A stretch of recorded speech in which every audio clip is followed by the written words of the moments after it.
Baginda Nabi Shallallahu Alaihi Wasallam mengajarkan kepada umatnya zikir-zikir, doa-doa.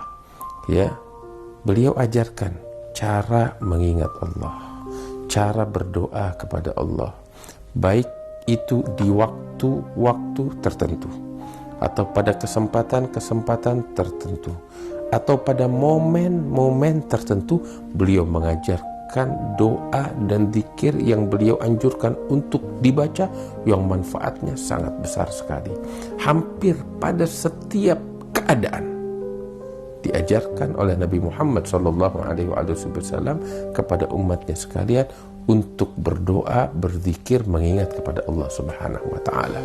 Sebagai contoh, ketika di antara aktivitas dan keadaan mayoritas orang tidur, bangun dari tidur, makan, minum, masuk ke toilet, keluar dari toilet, ya, mandi, bersih-bersih, bersuci, berwudu, ya, terus masuk ke rumah, keluar dari rumah, pergi ke pasar, dan lain sebagainya.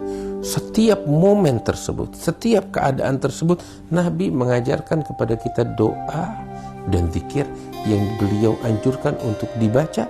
Dan apabila kita baca, kita jalankan, itu Allah memberikan pahala yang sangat besar, manfaat yang sangat agung, dan Allah lindungi dia dari segala musibah, bencana, dan mara bahaya yang lainnya. Inilah manfaat daripada zikir-zikir yang diajarkan oleh baginda Nabi besar Muhammad Sallallahu Alaihi Wasallam. Sehingga diantaranya itu kita dianjurkan ketika kita ingin tidur, Nabi ngajarin kita cara tidur yang benar bagaimana, zikir yang dibaca bagaimana sebelum tidur, menjelang kita tidur, diajarkan oleh Rasulullah SAW. Begitu kita bangun tidur, kita juga diajarkan oleh Nabi Muhammad SAW untuk berdoa dan berzikir kepada Allah saat kita bangun tidur. Sampai itu diajarkan, ya, sebelum kita tidur, jadikan akhir aktivitas kita sebagai seorang hamba Allah adalah mengingat dan berzikir kepada Allah Subhanahu wa Ta'ala.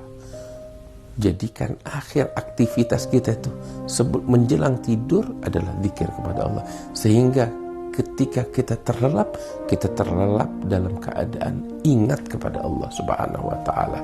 Dan juga ketika pertama kali kita sadar dan bangun dari tidur kita, jadikan yang pertama terlintas di hati kita dan di benak kita adalah nama Allah Subhanahu wa Ta'ala. Seseorang ulama besar di negeri Hadramaut yang bernama Al-Habib Abdullah bin Idrus Al-Idrus, seorang ulama besar, murid daripada Al-Habib Ali bin Muhammad bin Hasan Al-Habsyi. Beliau katakan, kalau seseorang ingin tahu apakah kelak ketika wafat dia akan mengucap kalimat La ilaha illallah Muhammad Rasulullah, lihatlah pada dirinya. Apabila ketika dia bangun dari tidurnya, yang pertama terlintas di benaknya dan terucap oleh lisannya kalimat La ilaha illallah Muhammad Rasulullah, maka ambil kabar, dia pun tatkala wafat, dia akan mengucap kalimat itu yang bersumber dari dalam sanubarinya yang paling dalam, yang diterjemahkan dengan lisannya. Dia akan mengatakan saat wafatnya, La ilaha illallah Muhammad Rasulullah.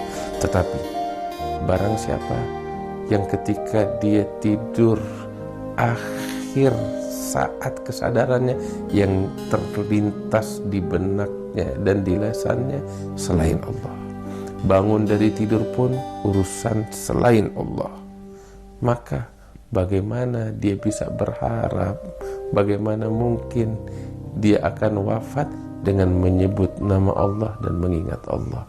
Di saat-saat tersebut, di saat dia ingin tidur, menjelang tidur, dan saat dia bangun dia lupa kepada Allah, terus dia ingin wafat dengan mengingat Allah, bagaimana?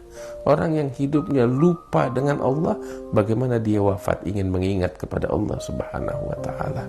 Saudaraku yang dimuliakan oleh Allah Subhanahu wa ta'ala, Nabi ngajarin kita menjelang tidur ada etika yang perlu kita lakukan, ada adab, ada doa, ada zikir yang perlu kita jalankan. Demikian juga ketika kita bangun dari tidur, ada etika, ada adab, ada sunnah, ada doa, ada zikir yang perlu kita lakukan. Kemudian juga zikir-zikir yang dianjurkan sebelum dan setelah sholat 5 waktu. Ketika kita masuk rumah dan keluar dari rumah, kita diajarkan oleh Nabi Muhammad SAW untuk berzikir. Itu banyak orang mengeluhkan apa? Mengeluhkan rumah tangganya yang kurang harmonis. Ya, suami istri kalau udah kumpul yang ada bawaannya ribut, yang ada bawaannya berantem, yang ada bawaannya konflik. Padahal Nabi ngajarin memberikan solusi untuk permasalahan ini. Apa itu? Hal yang mudah sekali. Nabi ngajarin kalau seseorang masuk ke dalam rumahnya, hendaknya dia mengucapkan salam. Sebelum segala sesuatu dia masuk ke dalam rumahnya, diucapin salam. Kemudian setelah dia ucapkan salam, dia membaca ayat kursi, Allahu la ilaha illa huwal hayyul qayyum, dan seterusnya. Ya, dia baca zikir yang Nabi Muhammad anjurkan untuk dibaca ketika dia masuk ke dalam rumah. Itu di antara manfaatnya. Nabi SAW bilang, orang yang ngucapin salam ketika masuk ke dalam rumahnya, maka ketentraman, kasih sayang, kebahagiaan, kecintaan akan diturunkan oleh Allah Subhanahu wa ta'ala untuk mereka penghuni rumah tersebut.